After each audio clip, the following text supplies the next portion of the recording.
Welcome to Aaron Mahnke's Cabinet of Curiosities, a production of iHeartRadio and Grim and Mild. Our world is full of the unexplainable. And if history is an open book, all of these amazing tales are right there on display, just waiting for us to explore. Welcome to the Cabinet of Curiosities.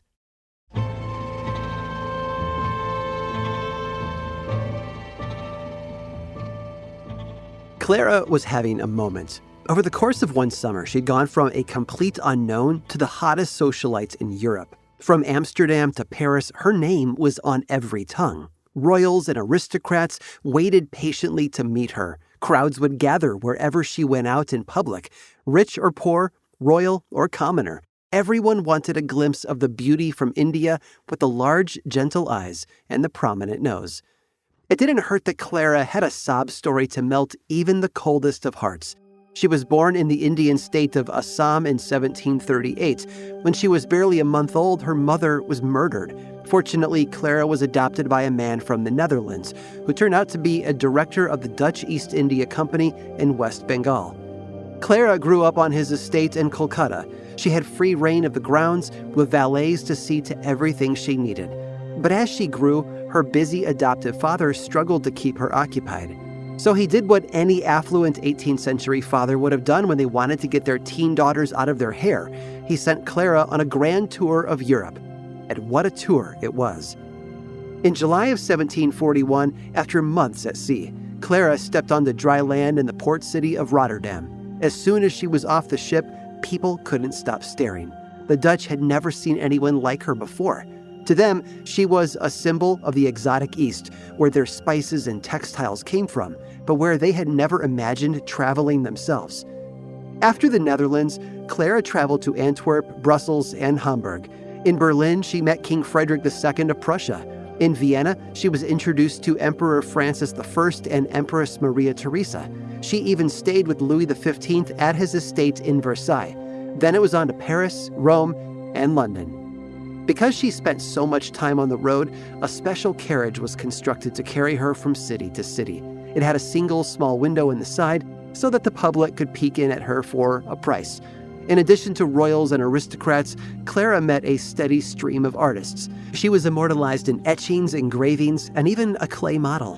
In 1749, she was painted by the French Rococo artist Jean-Baptiste Udry, and in 1751 by Pietro Longhi.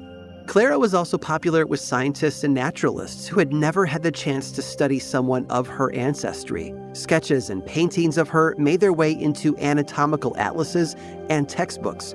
She became the subject of songs and poems. Her face was printed on trinkets and memorabilia and sold to the adoring public. One of the most popular pieces was a golden clock held up by a figurine of Clara standing on top a music box. Clara's tour ended up lasting far longer than most young socialites. She spent decades in Europe and never again returned to India. While she was given ample rest between appearances, the constant traveling inevitably took its toll.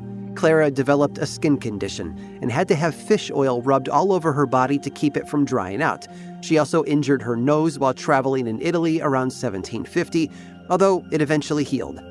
Not much is known about Clara's death, sadly, besides the fact that she passed away during a series of appearances in London in 1758. She'd lived a long life and, by most accounts, had been relatively comfortable, but it seems likely that she was also lonely.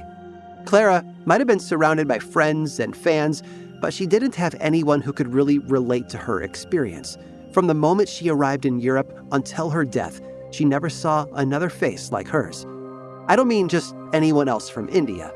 Clara was kept away from other members of her own species, because there's something that maybe I should have mentioned before. Clara was a rhinoceros.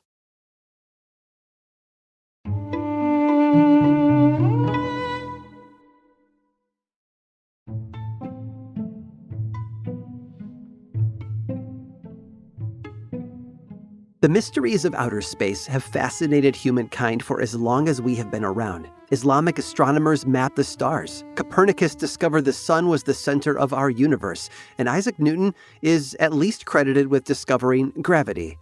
Today, many believe the secrets of our very existence are held among the stars. They wonder, where do our souls go after we die?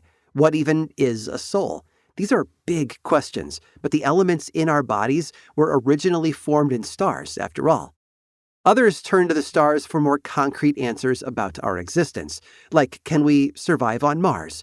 But before billionaires set to colonize entire planets, scientists took an unusual approach to studying how the human body works in space. In 1972, the National Aeronautics and Space Administration, NASA, prepared its launch of Skylab 3, the third in a series of American research missions into space. Keeping the tradition from Skylabs 1 and 2, NASA invited high school students nationwide to propose experiments. One of those chosen was thought up by a Massachusetts student named Judith Miles. Judith had read some National Geographic reports about drug research, specifically the effects of certain drugs on spiders' central nervous systems. Now you might be wondering, why spiders? Why not something like mice or monkeys? Well, as it turns out, NASA experiments on spiders date back to 1948, when a Swiss pharmacologist named Peter N. Witt teamed up with the administration to study the effects of caffeine, amphetamines, and even LSD on spiders' nervous systems. These 8-legged web weavers were thought as the ideal test subjects because of their webs, which could provide a visual depiction of the state of their command center.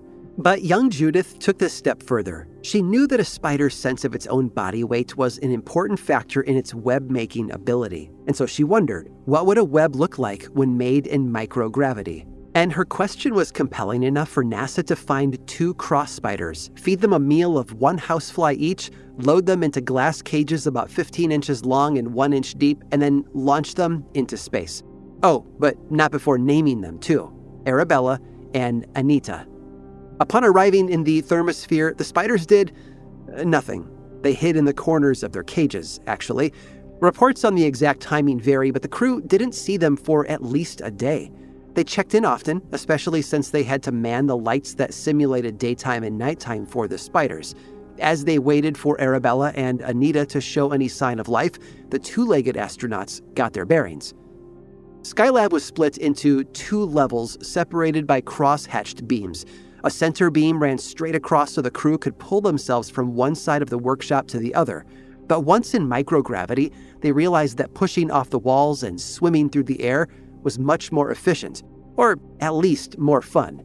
At some point, though, science pilot Owen Garriott got antsy. He propelled himself to Arabella's cage and tried to shake her out of her hiding spot. And once dislodged, Arabella bounced around like an early aughts screensaver until she managed to grab onto some mesh near the edge of her cave. There, she froze, and she stayed that way until Garriott floated away. No one was around to witness the moment Arabella got back up. Footage shows the grueling process she endured before Garriott and the rest of the crew found her first space web. In microgravity, she was barely able to rappel, connect, and walk along the lines. She lost her grip and went tumbling multiple times. Often she hit the wall of her cage and lay defeated.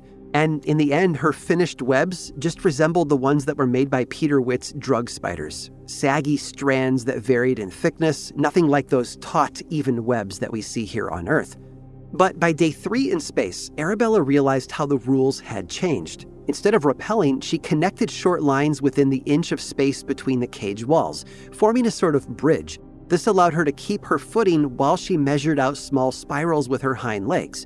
It was like she noticed the lab's crosshatches and figured that something like that might work for her. By the time Garriott returned to check on Arabella, she had finished her first web.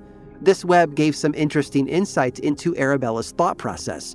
Its shape and structure were solid. However, she decided not to use trapping silk like she would on Earth. This tells us that instead of trying and failing over and over to weave a complete web in one go, she simply laid a foundation. The lesson resonated with Earthlings. Footage of Arabella aired on CBS Morning News, and a few other high-profile news outlets also covered the story. Anita also wove her first web shortly after Arabella, but it seems that Arabella's tenacity captured more attention. It seems none were more taken with Arabella than Owen Garriott. Reports mention that he requested to keep her alive longer than originally planned. I assume that the crew did the same for Anita. Eventually, both spiders died in space, most likely due to dehydration, and both their bodies have been displayed at the National Air and Space Museum and elsewhere, where onlookers could gaze upon their small bodies the same way those early astronomers gazed upwards toward the sky, wanting to know just a little bit more about themselves. I hope you've enjoyed today's guided tour of the Cabinet of Curiosities. Subscribe for free on Apple Podcasts or learn more about the show by visiting curiositiespodcast.com. This show was created by me, Aaron Mahnke, in partnership with How Stuff Works. I make another award-winning show called Lore, which is a podcast, book series, and television show, and you can learn all about it over at theworldoflore.com. And until next time, stay curious.